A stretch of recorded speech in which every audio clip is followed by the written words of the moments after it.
Buenas noches a todos. Ya hemos escuchado 3 mensajes o quizás más a través de las canciones que los jóvenes cantan nosotros, a través de la historia de Jonás. Hemos visto que Dios tiene bastante maneras como llegar con la palabra a nosotros y a través de diferentes personas. Esta noche es la última noche donde vamos a exponer la palabra de Dios de Apocalipsis y vamos a ver que esta noche va a ser un poco diferente que las noches que hemos tenido. Voy a repetir un poco de lo que hemos tenido esta mañana y de ahí entramos a lo que vamos a hablar de esta noche. Pero antes de eso vamos a inclinar nuestras cabezas y vamos a comenzar con una oración. Amado Padre, estamos agradecidos por el plan de la salvación que tú has hecho a través de su Hijo único, que es gratis, que es solo por fe a través de su gracia. Gracias, Señor, por una salvación tan simple y tan grande y que nos da vida eterna y nos hace que podemos escapar el infierno donde todos van que no aceptan al Señor. Pido, Señor, que tú seas con nosotros esta noche, guiándonos con su Espíritu Santo, para que podamos ver otra parte de la palabra de Dios, que nos quiere explicarnos, que usted quiere explicarnos y para que podamos entender y tener esperanza. Pedimos todo eso en el nombre del Señor Jesucristo. Amén. Cuando hablamos de las trompetas, o primero los sellos, las trompetas, esta mañana hablé de los 7 copas, que son los últimos 7 juicios que caerán sobre esa tierra en el futuro. Voy a pasarlo un poco rápido, pero voy a mencionarlos. La primera copa eran enfermedades que caían sobre el trono del anticristo y todos los que tenían la marca 666. Copa, la segunda y la tercera copa, todas las aguas saladas y las aguas dulces se cambiaron a sangre. Hemos visto ayer que solo un tercio y ahora todo en esas copas. La cuarta copa cayó sobre el sol y el sol fue afectado y el sol estaba tan fuerte, tan inmenso que las personas se quemaron del sol como se quemaron de fuego. La quinta copa era tinieblas sobre el trono de Anticristo, una oscuridad inmensa, total, que la gente jamás han experimentado. Quizás lo de en Egipcio experimentado cuando las plagas llegaron a Egipcio en ese tiempo. La sexta copa era el gran río Éufrates, se secó para que los reyes con sus ejércitos puedan llegar al cierto destino que la palabra de Dios llama el Armagedón. Cuando se sonaba o echaba la séptima copa sobre la tierra, era un terremoto global y Dios dijo, hecho está. Ahí terminaron o van a terminar los juicios de este mundo que Dios tiene programado para todo el mundo y la gente que vive en ese mundo, que vivirán en ese tiempo. De ahí vamos a ir a Apocalipsis 19, 11 y 14 vamos a leer y ahí al final el capítulo donde vemos que el Señor viene a la tierra. Al final de los 7 años Él vuelve a la tierra como los ángeles dijeron a los apóstoles. Nos dice así en Apocalipsis 19, entonces vi el cielo abierto y he aquí un caballo blanco y el que lo montaba se llamaba fiel y verdadero y con justicia juzga y pelea. Vemos que el Señor está viniendo ya del cielo. Vemos en capítulo 4 que las puertas del cielo se abrieron y Juan el apóstol fue llevado al cielo y ahí se reveló todo eso, lo que él escribió en el libro de Apocalipsis. Y ahí vemos en capítulo 19, otra vez el cielo se abre y vuelve el Señor a la tierra. Ahí nos dice en 14, y los ejércitos celestiales, vestidos de lino finísimo, blanco y limpio, le seguían en caballos blancos. Así que vemos el Señor vuelve a la tierra para establecer su reino. Y ahí nos vemos vamos a brincar más adelante al versículo 19, 20 y el 21 nos dice, y vi a la bestia, a los reyes de la tierra y a sus ejércitos reunidos para guerra contra el que montaba el caballo y contra su ejército.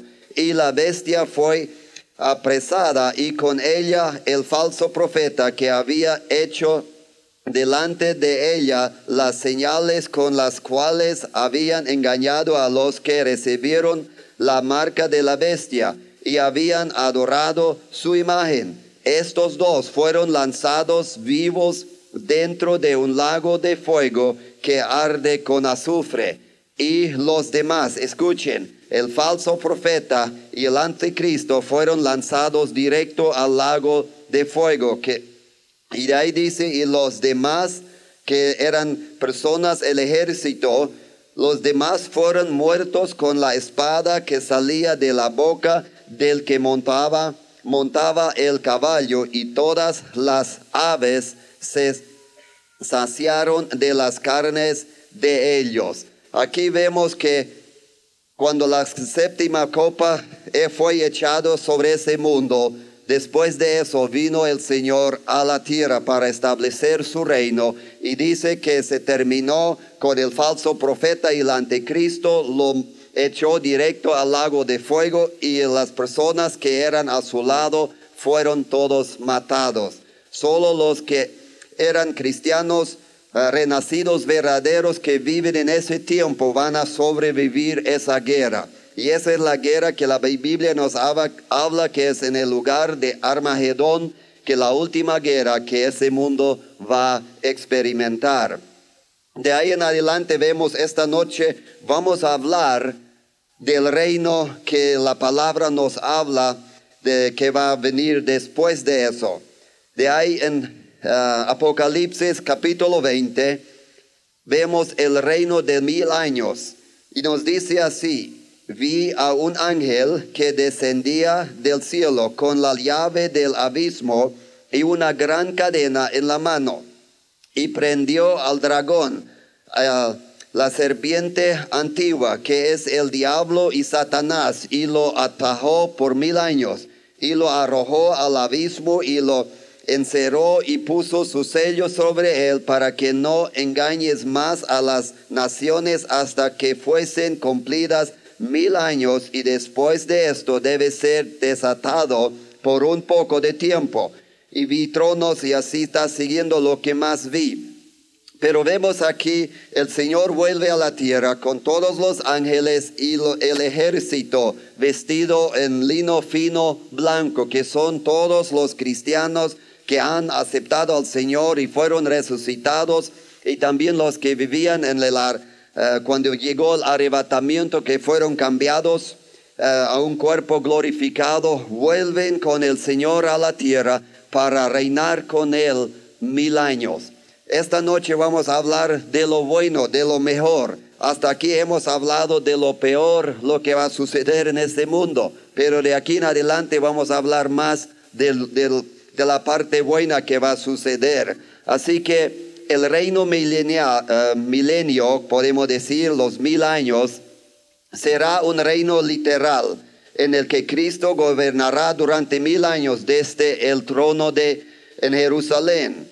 Podemos decir que, sin embargo, cuando esos 1000 años comiencen, todas las personas que han venido con el Señor, que aceptaron al Señor como su Salvador, vienen con el Señor con un cuerpo glorificado. Todos los que están aquí esta noche, que son cristianos verdaderos, van a ser llevados en el rapto, van a volver y vamos a tener un cuerpo glorificado. No vamos a estar como espíritus flotando en el mundo, sino tenemos cuerpo también.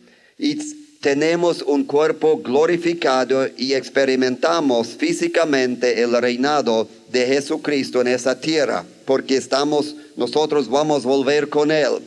Durante el milenio habrá paz en la tierra. Todas las criaturas de Dios morarán juntos en armonía, al opuesto que hemos visto hasta aquí. Ya va a haber paz, ya va a haber armonía, ya va a haber bendición, como en los primeros las primeras noches hemos visto en los 7 sellos, copas y trompetas, que no había nada de eso. Ya todo está cambiando en esa tierra. El Señor mismo estará entre su pueblo y lo adorarán en persona, y nosotros los resucitados tendremos autoridad y liderazgo como representantes de Cristo en ese mundo, esa tierra, durante los 1000 años, el reino de Dios. Así que con todo eso vamos a entrar a 7 esenciales del reino milenial después, o lo que vamos a ver. La primera es cómo será la tierra durante el milenio después de que haya ocurrido toda la destrucción de la tribulación. Hemos visto que el mundo iba de mal en peor. Había destrucción tras destrucción, devastación tras devastación en los 7 años, pero ya está cambiando todo a lo mejor. Según cuando los pies de Jesús aterricen en el monte de los Olivos, a su regreso, a donde se fue al cielo, aguas vivas comenzarán a fluir desde Jerusalén, trayendo vida al mar muerto y al resto del mundo. Vemos cuando el Señor vuelve a la tierra, rápidamente todo se va a cambiar. Todo se va a ir de mejor al mejor. En Zacarías capítulo 14, 7 al 9 nos dice así: será un día único, solo conocido por el Señor. Cuando Él vuelva, solo Él sabe, en el que no habrá ni día ni noche, pero sucederá que al caer la tarde habrá luz.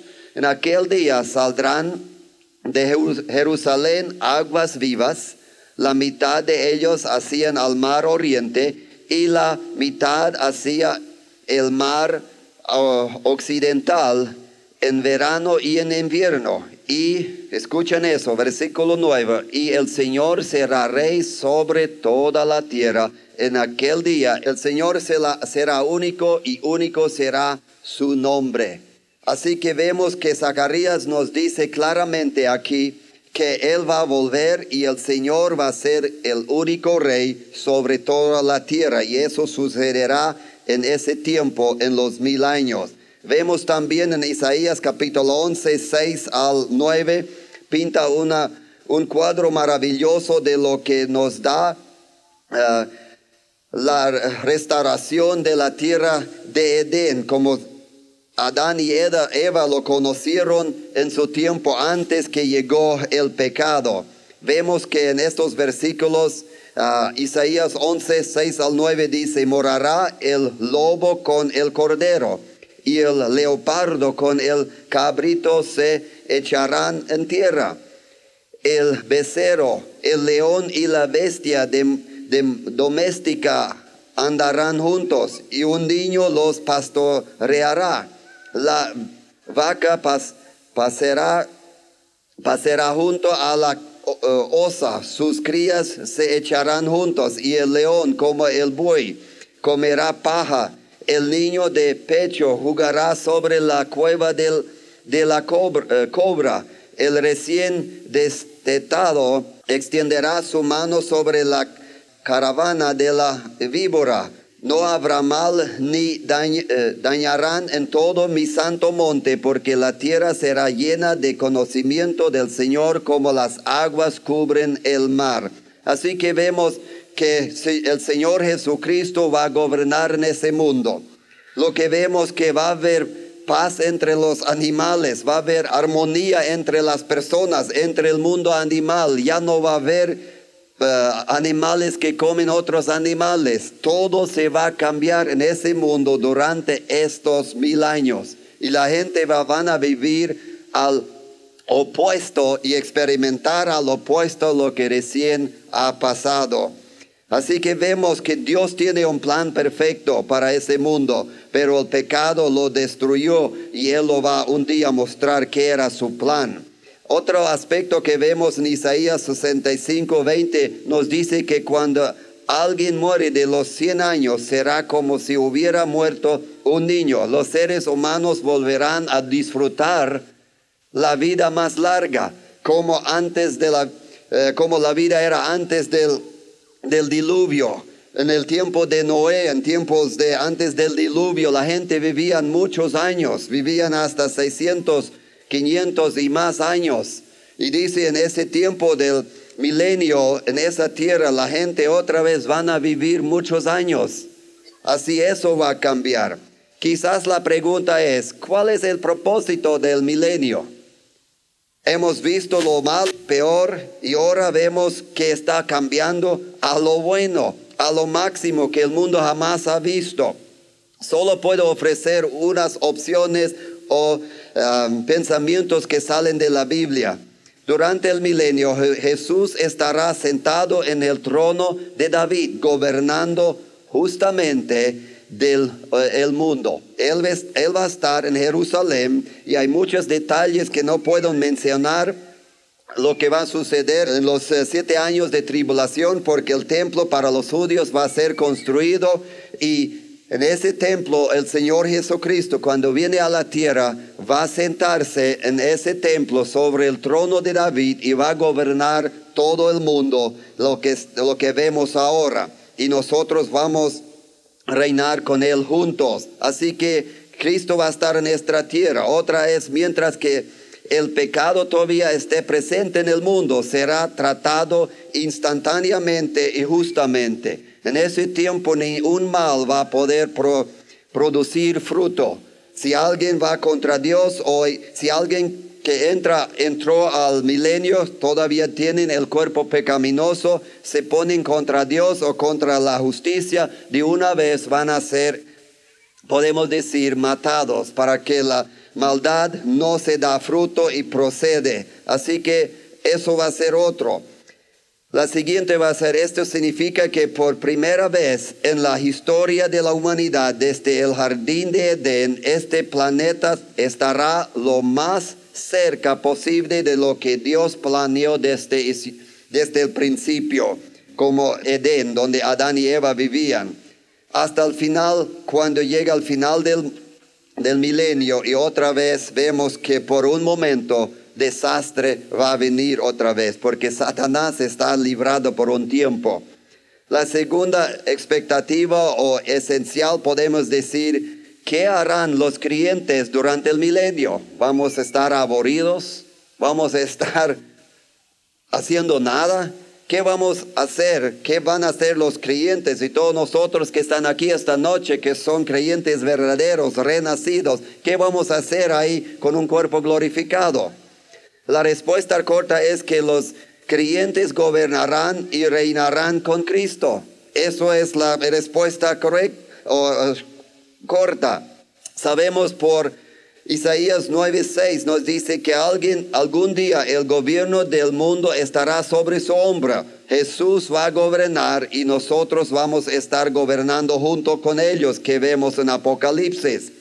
Esto nos dice que algún día el Mesías debería gobernar sobre la tierra, porque el trono de David es un trono terrenal, no es un trono celestial. Por eso Jesús va a venir a esa tierra, sentarse en el trono de David en Jerusalén, en el templo, y gobernar, y nosotros junto con ellos. Pero para que eso suceda, todos los cristianos, como he mencionado ayer o anteayer, era que todos los cristianos, cuando llega el rapto, mientras que estamos ahí con el Señor y abajo está sucediendo las cosas más peores del mundo, nosotros vamos a dar cuenta delante del Señor. De acuerdo de 2 Corintios 5:10 dice, porque nosotros hemos de comparecer ante el tribunal de Cristo, para que cada una reciba el pago según lo bueno o lo malo que haya hecho mientras que estaba en el cuerpo. Seremos recompensados por lo que hicimos para su gloria y reino, mientras estábamos en la tierra. Eso nos dice que cada cristiano un día va a rendir cuenta delante del tribunal de Cristo. Aquí no aparecen personas que no son salvos. Aquí solo aparecen personas que son salvos para rendir cuenta. Así que tenemos que entender claramente eso. De acuerdo a 1 Corintios 3, 12 al 15, vemos en donde Pablo habla que el fundamento está hecho, que es Cristo.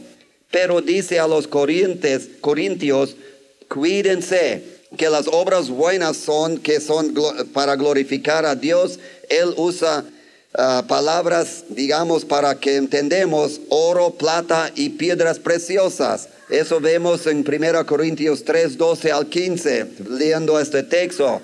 Y también vemos que hay obras que se llaman madera, ajeno, hojarasca. Lo que Pablo nos dice ahí a los corintios, a nosotros, si los cristianos no andan de acuerdo a la palabra de Dios, no creen la sana doctrina de Dios y establecen alguna otra creencia y lo siguen, van a ir al cielo.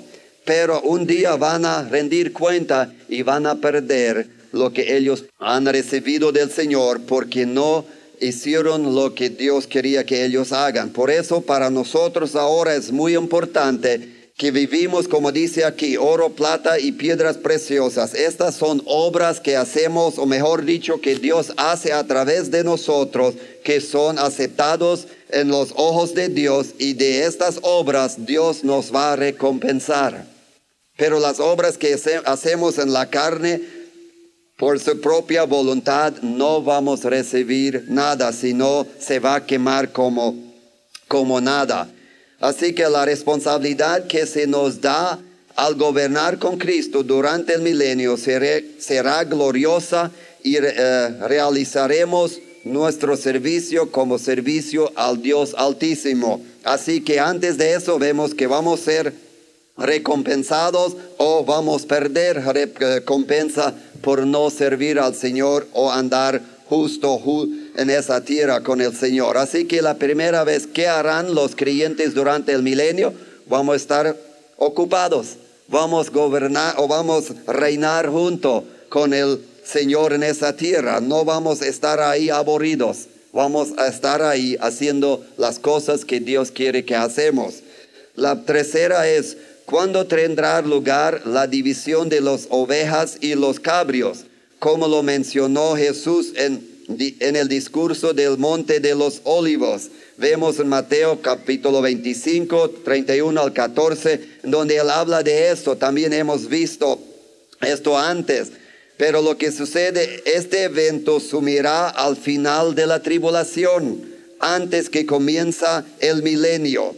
Las ovejas representan a los humanos creyentes que sobrevivieron la tribulación. Hay una promesa de bendición para los creyentes que lleguen a ese día o al momento del regreso de Jesús. Lo que tenemos que entender, a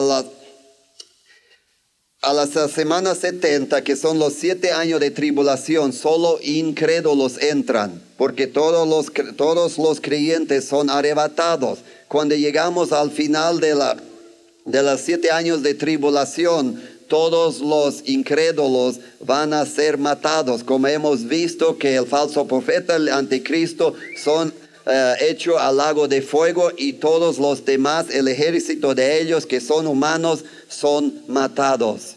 Y ellos van al infierno para aparecer delante del gran trono blanco. Así que, hermanos, lo que vemos aquí es esa división, ese juicio va a ser al final de la tribulación. Según heredarán el reino eterno con Jesús los que sobreviven, que no son matados por el anticristo y su ejército al final de la tribulación. Ellos entran al reino milenio con un cuerpo pecaminoso todavía, no glorificado.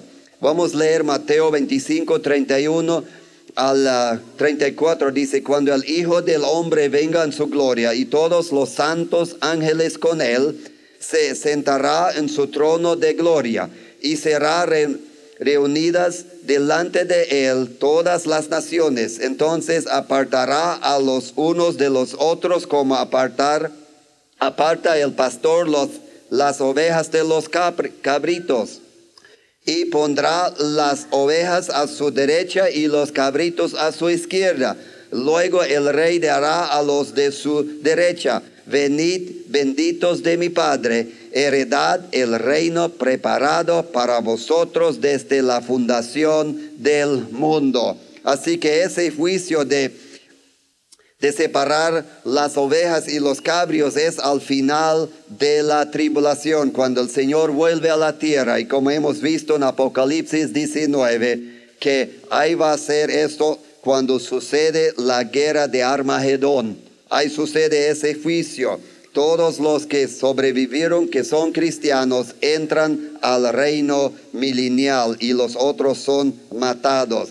La Biblia deja claro que solo los creyentes entrarán al reino milenial después de que las ovejas y las cabras sean divididas. Estas ovejas no están, como he dicho, entrarán con un estado glorificado, sino inmortal. Todavía poseen sus cuerpos mortales y tienen el linaje, van a tener hijos, y sus hijos también van a nacer con un cuerpo pecaminoso como nosotros tenemos todavía. Con esto vemos en Mateo, nos dice así: y dará también a los de la izquierda: apartaos de mí, malditos, al fuego eterno preparado para el diablo y sus ángeles. Esto sucede al final de la tribulación, donde los cabrios van a ser matados, echados al infierno, y Dios va a decir: apartados de mí, malditos. Y a los que son cristianos verdaderos entrarán al reino milenial, el 1000 años que Dios ha preparado para ellos.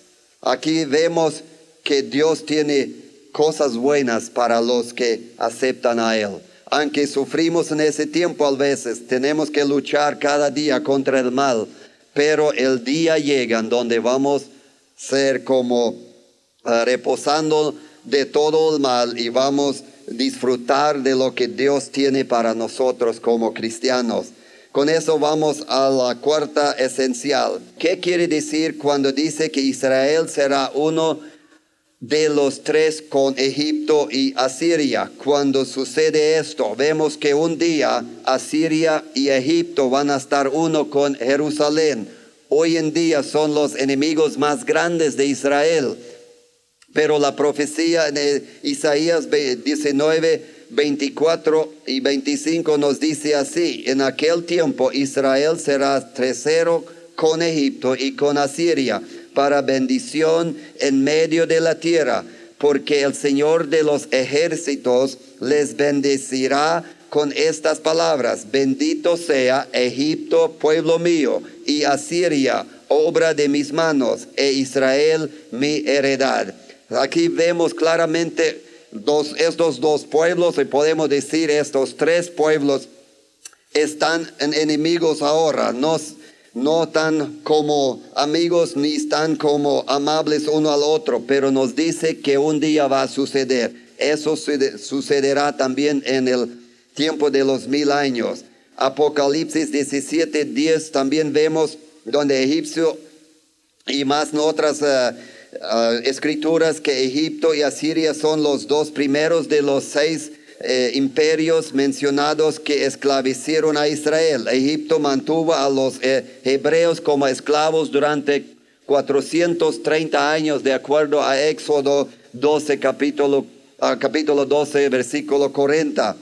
Y los asirios, cuando Israel se dividió en reinos del norte y del sur, tras la muerte del rey Salomón, vemos en Reyes capítulo 15, 29, cuando los otros, que era Babilonia también mencionado ahí, que eran enemigos del pueblo de Israel. Pero los enemigos antiguos como Israel, Egipto, Asiria serán unidos en el Señor, de acuerdo a Isaías capítulo 19.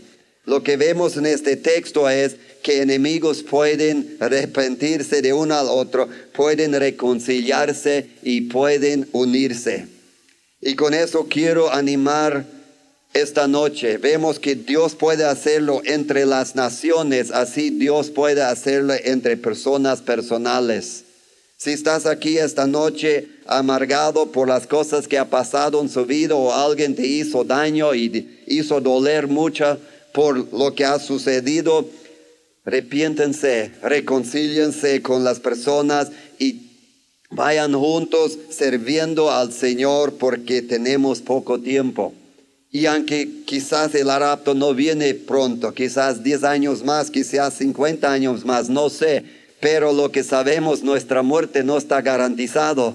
Podemos morir esta noche. Podemos fallecer antes que salga el sol otra vez. Eso no está garantizado. Por eso, arrepiéntanse, reconcíliense y vayan juntos como Dios dice que estas naciones se van a unirse en el milenio para servir junto al Señor. Y aquí está la promesa. Lo que es interesante, lo que nunca verás en las noticias es que actualmente la iglesia en Egipto está creciendo muy rápidamente. Están levantándose miles de iglesias en casas, en la mayoría de las cuales asisten conversos del Islam. Todos estos egipcios y asirios, hoy en día la fe mayoría ahí o la religión podemos decir es Islam. Y estamos viendo que hay muchos que están convirtiéndose hoy en día en estos países. Lo que vemos ahí, otra profecía que está cumpliéndose. Aunque muchos están enemigos con Israel todavía, pero podemos decir, atrás de donde la gente no se vea lo que está pasando, está preparándose para cumplir la profecía de estas naciones. Egipto y Asiria e Israel, todos llegan a conocer al Señor como los antiguos enemigos pueden convertirse en el único pueblo de Dios, como vemos en Isaías 19. Así que, ¿qué quiere decir cuando dice que Israel será uno de tres con Egipto y Asiria cuando sucede esto en el tiempo de los 1000 años? Aunque ellos son enemigos ahora, un día van a ser hermanos. Un día van a estar juntos, uno con Cristo, y van a servir al Señor. Vemos la quinta esencial es cuál es el propósito de los sacrificios en el templo milenial si Jesús fue el sacrificio perfecto. Hemos visto desde el Moisés, Dios daba leyes a Moisés. Y desde ahí entra que tenían que sacrificar animales inocentes, derramar sangre inocente. Todo esto se apuntaba al Señor, al Salvador que iba a venir. Cuando Jesús llegó, Él dice Hebreos dice que todo se cambió. El hecho de que se ofrecieron sacrificios en el templo del milenio ha confundido a muchos. Y un versículo clave que puede ayudar a nuestra comprensión de esto es Hebreos 10:4. Porque la sangre de los toros y de los machos cabrios no puede quitar los pecados. La confusión acerca de los sacrificios ofrecidos en el templo del milenio proviene del hecho de que, en primer lugar, muchas personas no se dan cuenta del papel de los sacrificios. No pueden quitar el pecado, eso es cierto, sino que el pueblo debería traer sacrificios al Señor para recordarles que se debe derramar sangre inocente por el pecado. Viendo eso, Dios instaló eso para mostrar y apuntar al Señor. Vemos en los primeros 3.5 años de la tribulación, el anticristo va a dejar y aceptar que los judíos también comienzan a sacrificar animales en el templo, porque él quiere ganar la lealtad a los judíos. Él está como uno que está diciendo, yo estoy a su lado, cuando en verdad está contra ellos. Así, por eso permite hacer eso. Pero a la mitad de la tribulación, Él corta todo eso y Él entra al templo y dice que yo soy el Dios único, aunque no es. Así que vemos, hay también sacrificios También vemos en el milenio va a ser, los sacrificios del Antiguo Testamento no quitaron el pecado de nadie, como hemos visto.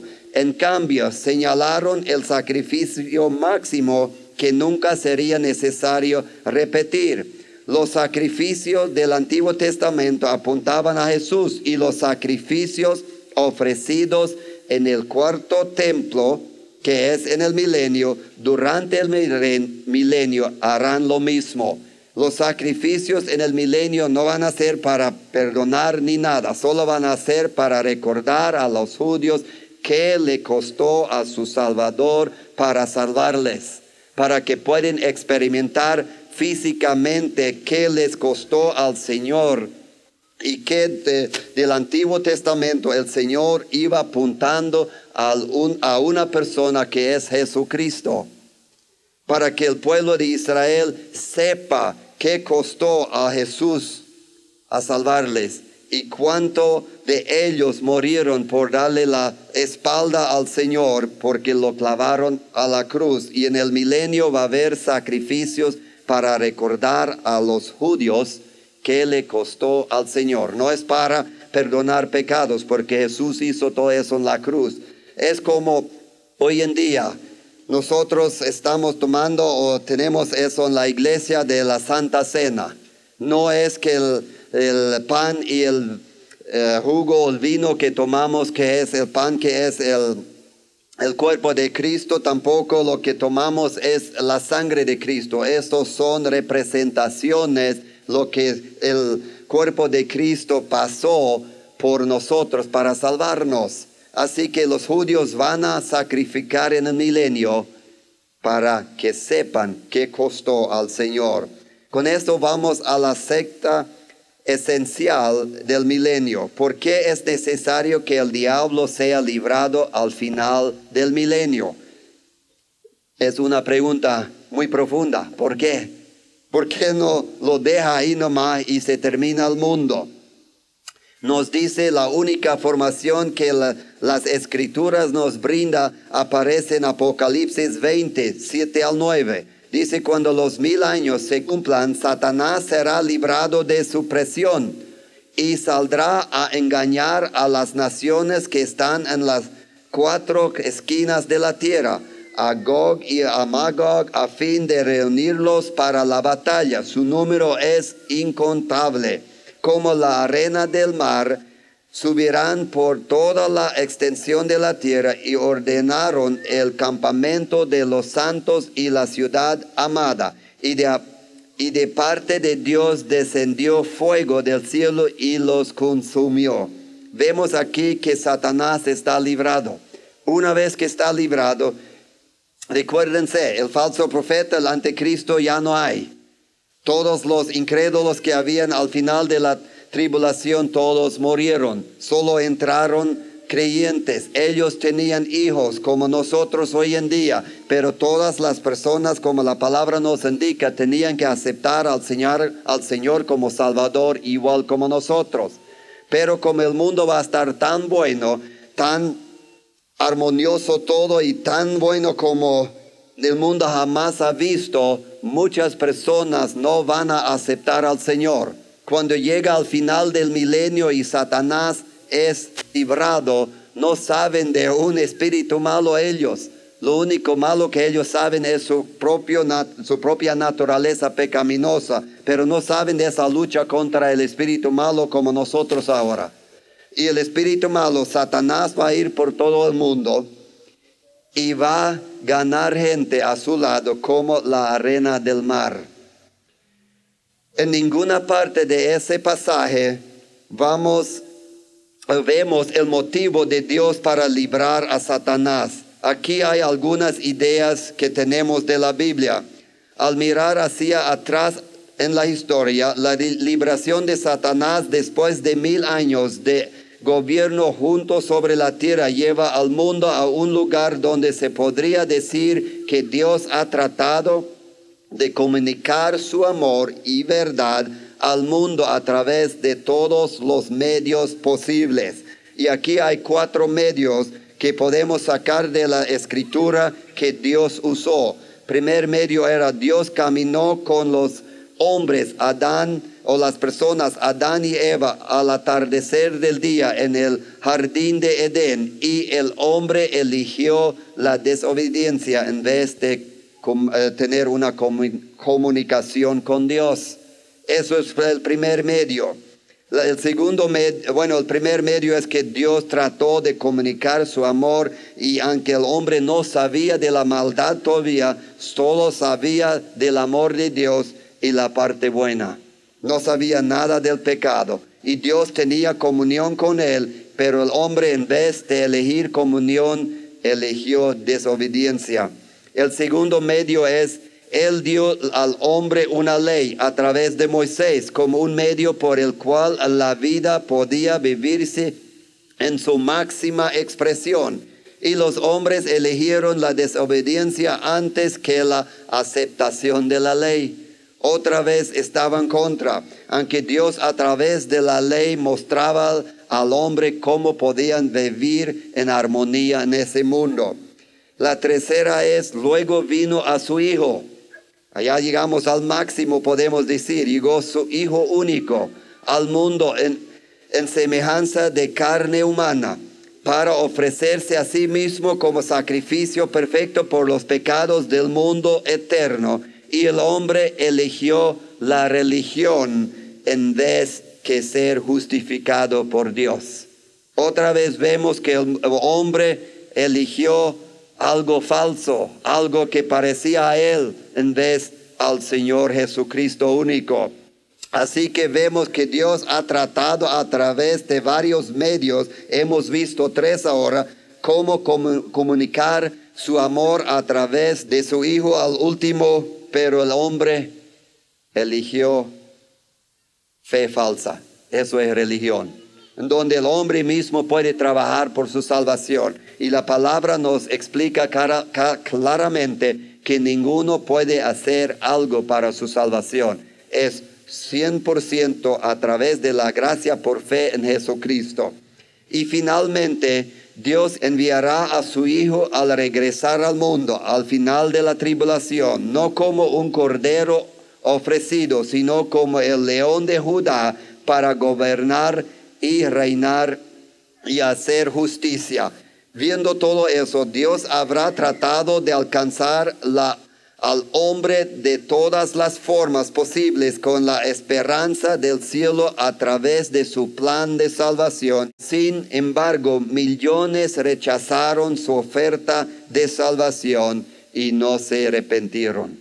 Así que aquí podemos decir 4 medios por qué es necesario que el diablo sea librado al final del milenio. Dios trataba de comunicar su amor a través de varios medios, y al final de los 1000 años, Dios otra vez deja que Satanás se libera por un poco para que las personas puedan decidir quién quieren seguir. Porque todas las personas de todo el tiempo tienen la decisión de decidir al diablo o a Jesucristo, a no aceptar al Señor o a aceptar al Señor. Y estas personas también tenían que tener esta oportunidad. Así pondrán del lado del diablo ellos, a pesar de todo lo que Dios ha comunicado al hombre. Esta podría ser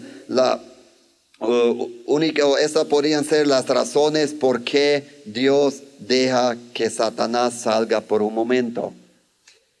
Con esto llegamos a la 7ª esencial del reino milenial, y esto es el último. Son los Gog y Magog mencionados en Apocalipsis 20, los mismos Gog y Magog de los capítulos 38 y 39 en Ezequiel. Es una buena pregunta. Aunque Gog y Magog son mencionados tanto en Apocalipsis como en Ezequiel, nos dice así en Apocalipsis 28, y saldrá a engañar a las naciones que están a las 4 esquinas de la tierra, a Gog y Magog, a fin de reunirlos para la batalla. Su número es incontable como la arena del mar, como nos vemos.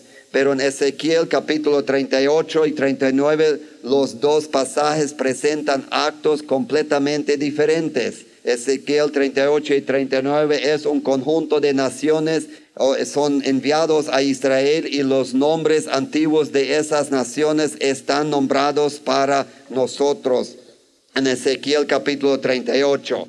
En esta lista podemos identificar las naciones actuales, que son Rusia, Turquía, Irán, Libia y Sudán. Ellos invadirán desde el norte y serán destruidos por Dios, y se necesitarán 7 meses para sepultar los muertos que van a haber en esa guerra. Pero en Apocalipsis 20 nos habla de Gog y Magog, de donde vuelve a mencionar esto. Habrán pasado 1000 años antes.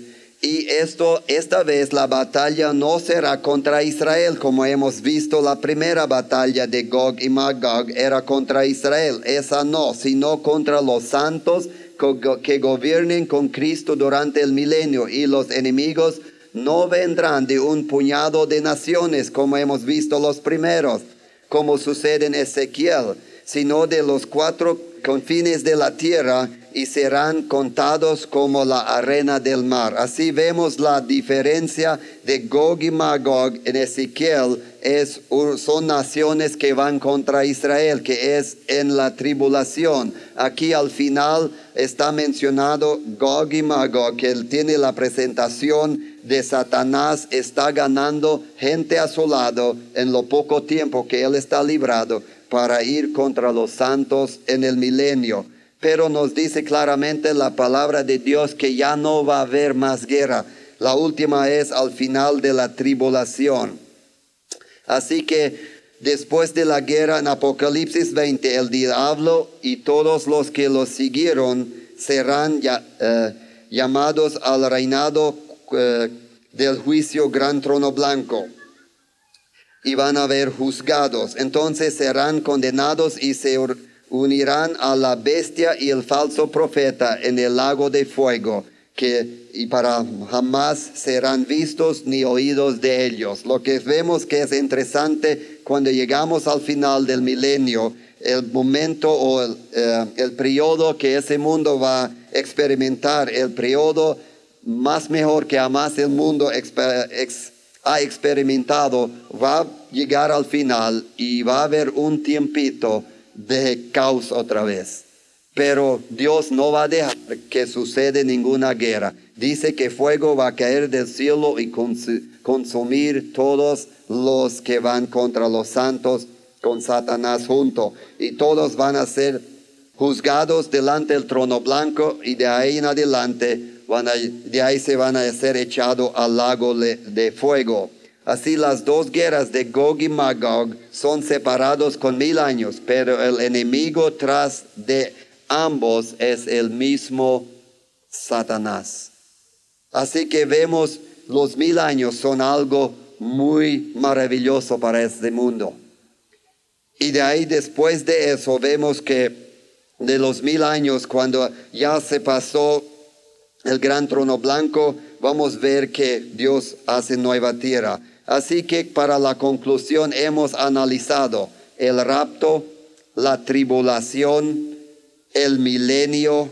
Después de esto viene el trono blanco, de acuerdo a Apocalipsis 20, 11 al 15. Voy a leer algunos versículos. Nos dice: vi un gran trono blanco y la que estaba sentado en él, delante del cual huyeron la tierra y el cielo, y ningún lugar se encontró para ellos. Y vi los muertos grandes y pequeños de pie ante Dios, y los libros fueron abiertos, y otro libro fue abierto, el cual es el libro de la vida, y fueron juzgados los muertos por las cosas que estaban escritos en los libros según sus obras. Y el mar entregó los muertos que habían en él, y la muerte y el Hades entregaron los muertos que habían en ellos, y fueron juzgados cada uno según sus obras. Y la muerte y el Hades fueron lanzados al lago de fuego. Esta es la segunda muerte. Y el que no se halló escrito en el libro de la vida fue lanzado al lago de fuego. Así que vemos aquí están juzgados, van a ser juzgados todos los que no recibieron al Señor, van a resucitar también, van a tener cuerpo también, pero no un cuerpo glorificado, sino no un cuerpo, no sé cómo exacto, pero va a tener dolor, va a tener tristeza, va a tener todo eso, lo que nuestros cuerpos tienen hoy en día. Y además, después de ser juzgados, van a ser lanzados al lago de fuego, separados para siempre del Señor. Imagínense en el lago de fuego, aunque hoy en el infierno donde están las almas que no han aceptado al Señor, no hay amor. ¿Puedes pensar en un lugar en ese mundo donde no hay amor? En el lago de fuego y en el infierno ahora no hay amor. Podemos decir, o para explicarlo un poco mejor, si una familia con 4 o 5 hijos, todos mueren y todos están suficientes grandes para entender la salvación y no aceptaron al Señor y todos van al infierno, ninguno ahí va a mostrar alguna misericordia uno al otro como familia, porque no hay amor. Dios es amor. En el infierno no hay, en el lago de fuego no va a haber. Nadie se va a amar, nadie se va a dar alguna palabra de aliento para mostrar algo de amor, porque no hay. Así que hermanos, amigos, quieren animarles que aceptan al Señor antes que sea tarde. Así que el rapto, la tribulación, el milenio, después de esto viene el trono blanco y luego el cielo y la tierra nueva. Lo que vemos en Apocalipsis capítulo 21 nos dice así: vi un cielo nuevo y una tierra nueva, porque el primer cielo y la primera tierra pasarán y el mar no existe más. Y yo, Juan, vi la santa ciudad, la nueva Jerusalén, descender del cielo de Dios, dispuesto como una esposa ataviada para su marido. Y oí una gran voz del cielo que decía: aquí el tabernáculo de Dios con los hombres, y Él morará con ellos, y ellos serán su pueblo, y Dios mismo estará con ellos como su Dios. Enjugará Dios toda lágrima de los ojos de ellos, y ya no habrá muerte, ni habrá más llanto, ni clamor, ni dolor, porque las primeras cosas pasaron. Terminando esta noche, vemos que todo termina bien. Aunque hemos visto que el mundo se va a ir de mal en peor, pero al final se va a terminar bien. Dios va a ganar. Los cristianos verdaderos van a ganar junto con Dios. No hay que todos los cristianos van a terminar esa vida o la otra vida como los incrédulos. Los cristianos van a ser bendecidos, porque aquí nos dice: Dios va a crear después del gran trono blanco. Otros versículos nos dice, como 2 Pedro 3:10 al 13, nos dice que ese mundo y ese cielo se va a desaparecer y Dios va a crear nuevo cielo, nueva tierra, y el pueblo, la ciudad santa en esa nueva tierra, cielo, va a bajar del cielo a la tierra nueva, y Dios va a morar para siempre con todos sus hijos que han aceptado al Señor en el tiempo que han vivido en ese mundo. Así que todos los cristianos van a estar juntos desde el principio que han sido humanos en esa tierra hasta final. Los que han aceptado al Señor van a estar ahí. Todos, ninguno va a faltar, los que han aceptado al Señor. Pero los que no han aceptado al Señor van a sufrir en el lago de fuego para siempre. Así vemos el calendario profético. Como les he dicho antes, que no estamos en el fin del mundo, sino el fin de los tiempos. Estamos en el fin de los tiempos del mundo, no en el fin del mundo. De acuerdo al calendario profético, todavía faltan 1007 años desde el momento que el rapto sucede. Pero sí estamos viendo muchas cosas que están llegando a ese tiempo que el Señor venga. Así que el fin de los tiempos estamos viviendo ahora, pero no el fin del mundo. Así con esto quiero decir nomás, si hay alguien aquí esta noche que no conoce al Señor como su Salvador, quiero decirles, hágalo ahora. No les voy a rogar mucho, solo voy a invitarles de venir al frente, y si tú decides de venir a recibir al Señor esta noche, tú vas a ser protegido de todo eso, lo que hemos visto estas noches, que va a venir sobre esa tierra. Y si mueres sin Cristo, sin experimentar nada de lo que dice la palabra de la tribulación, vas a experimentar el lago de fuego. Primero el infierno, después el lago de fuego para toda su vida. Así que ahora es su oportunidad. Primero queremos decir que uno tiene que admitir que uno es pecador. Dice en Romanos 3:23, porque todos pecaron y están destituidos de la gloria de Dios. Ninguno entra a este mundo como cristiano. Nadie se nace como cristiano. Todos son nacidos apartados, incrédulos de Dios. Aunque fue nacido en una familia cristiana, sí o sí tienes que aceptar al Señor. No le hace cristiano. Así primero hay que admitir que es un pecador, ser destruidos o apartado de la gloria de Dios. Segundo, tienes que creer que solo hay un camino. No hay muchos, no hay varios, no hay 2 y 3, solo uno. Y eso que Satanás hoy en día no quiere aceptar, quiere decir a la gente y dice a la gente, lo que crees está bien, ojalá que llegas al cielo, eso va a ser suficiente. A otros dice que si hagas eso y eso lo va a hacer. No hay camino y medio tampoco, solo uno, y eso es el Señor Jesucristo. Tienes que creer que Jesucristo murió y resucitó para que tú puedas ser salvo. A Él tienes que arrepentirse, a Él tienes que reconciliarse. Si es cristiano y has apartado del Señor, tienes que reconciliarse a Él. Si no eres un creyente, tienes que pedir que Él te perdona. Y de ahí la tercera es, como ella ha dicho, confesar. Confesar que eres realmente un pecador. Puedes decirlo de su cabeza, pero si no lo creas de corazón, no sucede nada. Muchos hacen la oración de aceptar al Señor, pero nunca son cristianos, no han aceptado de verdad, porque el Señor sabe cuando la persona realmente lo cree, realmente lo acepta de todo el corazón. Mientras que solo es palabras de la cabeza, no es un cristiano. Y así vemos, hay que admitir, creer, confesar. Así que con esto quiero invitar, si hay alguien aquí que no está seguro que es un cristiano, le invito de venir adelante, o si no, ponerle de pies en donde estás, para que podamos orar, para que el Señor te da la sabiduría y el entendimiento de aceptar al Señor. Porque el tiempo está acabando. El tiempo está acabando. Con esto vamos a inclinar nuestras cabezas.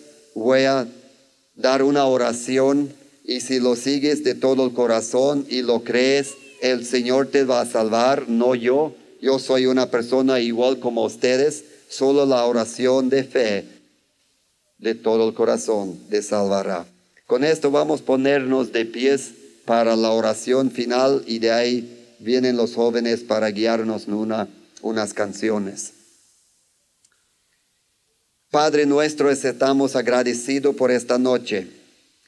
Pido, Señor, si hay alguien aquí que no te conozco como su Salvador único, que no está seguro de que es salvo, pido, Señor, que tú lo atraes con su Espíritu. Como Jesús dice en San Juan capítulo 6, 44, nadie puede venir al Señor sino que Dios lo atrae. Por eso pido, Dios, con su Espíritu, atrae las personas y lo hagas entender la salvación.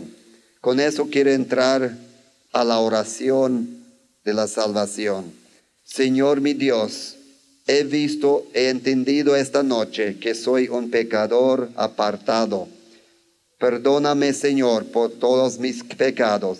Creo en el sacrificio único que usted Jesús hizo en la cruz por mí. Y ahora, Señor, pido que tú entras a mi corazón como mi Salvador único y que con su Espíritu, de acuerdo a la palabra, Efesios 1:13 nos dice que vas a sellar a cada uno a través de creer y aceptar al Señor. Señor, doy gracias por aceptar. Tú me has sellado con el Espíritu Santo y que ese Espíritu Santo me guía hasta que termina mi vida en este mundo. En el nombre del Señor Jesucristo. Amén.